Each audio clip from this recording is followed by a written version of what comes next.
Welcome to the American Academy of Grief Counseling's video on animal therapy and its various applications. Now, animals have been around with humankind from the very beginning, and they have served a variety of purposes, not just food, not just service, but also companionship. In particular, certain animals, service animals, have a higher value to us, not just from a service perspective, but also to a friend and family value in terms of a pet. So animals are able to help human beings better express their problems, better to express their emotional pain, and they can bring out the best in individuals. So animal therapy as something unofficial off the books has always existed to help cheer individuals up or to help individuals find some sort of love and peace. But it was only until Boris Levinson, the founder and considered father of animal therapy, that it actually became clinical and utilized for the last 5 or 6 decades. Animal therapy can be used for those with mental issues, especially those with autism, individuals who have a difficult time communicating with other people. Animals tend to bring out non-communicative individuals. Also, individuals who might be experiencing PTSD or individuals who have gone back into a shell and are having a hard time, again, interacting. Animals can be the first step into, again, being able to communicate and to socialize. It also has been utilized for those experiencing anxiety, loss, or depression because these types of bonds that are formed with animals can help another individual again experience love and healthy ways of expressing that love. So when the time does come, when the individual can better communicate with people, they have learned the necessary skills themselves. Now, different types of animals, multiple types of animals, are used in therapies for different needs of particular individuals that help the person with the particular problem the best. Some individuals may need more affectionate animals or interactive animals, while others may not need as much overload of affection, and they might need animals that are more reclused. Others may just need animals that teach them things, such as responsibilities, and the interaction is very limited in itself. Among the many are equine therapy, and it's very common. It allows the individual to get out into the country, to go actually where the horses are, to ride the horses, to take care of the horses, to feed and comb and brush the horses. And this is important because it helps the individual not only learn responsibility and bonding, but also trust with the animal itself. Now, an easier and more common way are through canine therapy or dogs. And dogs are a lot easier to bring into a facility, obviously, than a horse. Dogs are very affectionate. They can teach love unconditionally, but they also teach responsibility to the individual to help the person better communicate with the animal. And this also can help with bonding.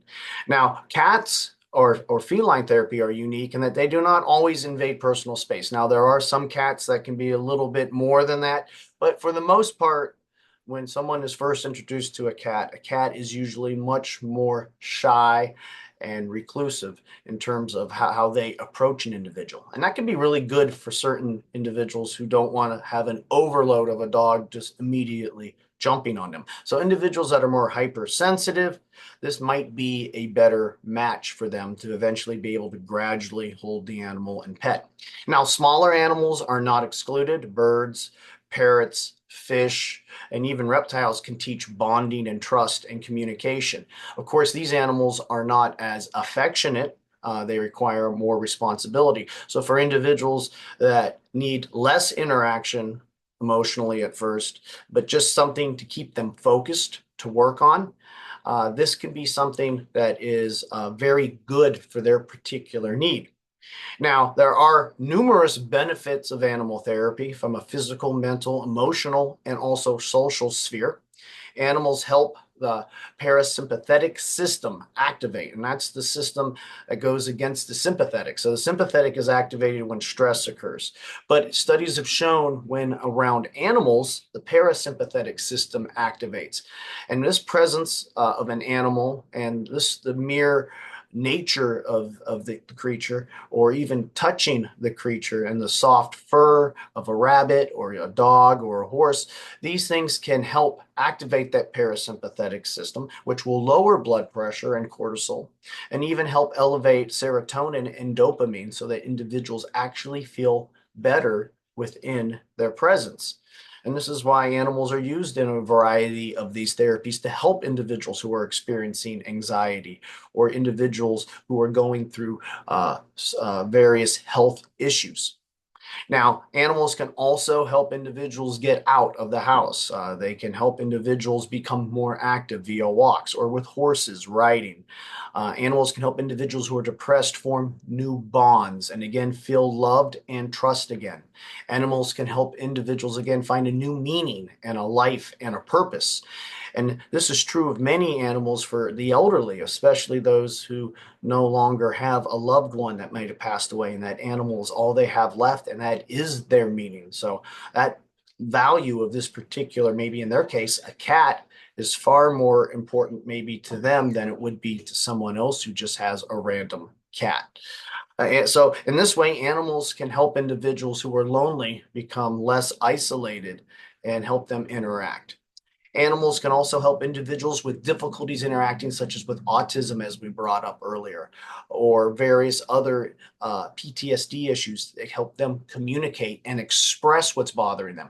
And this is especially true with little children. Sometimes children have a hard time expressing themselves, and animal therapy is excellent for children in themselves. Animals can also give individuals independence and a sense of accomplishment through responsibility, through caring for the particular animal. Now, animal therapy, hence, is very successful, but it's not for everyone. Some individuals might have various allergies to animals, and others may not in particularly like animals. Some individuals are very nervous around animals, and it might upset them.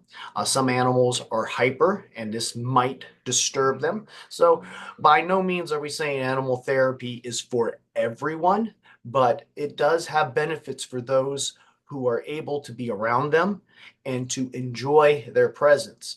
So there are a multitude of benefits that have been proven throughout the years for that.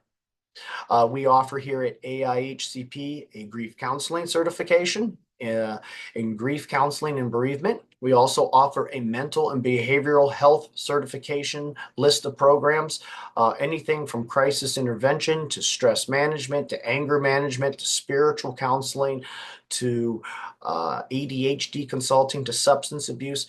It is a very, very extensive and long list. So that second link will take you to the main page of our various behavioral health certifications. And again, these certifications are available for anyone in human service or healthcare itself. If you'd like to reach us, our number is 330-652-7776, and our email is info@aihcp.org. I'd like to thank you for listening, and have a good day.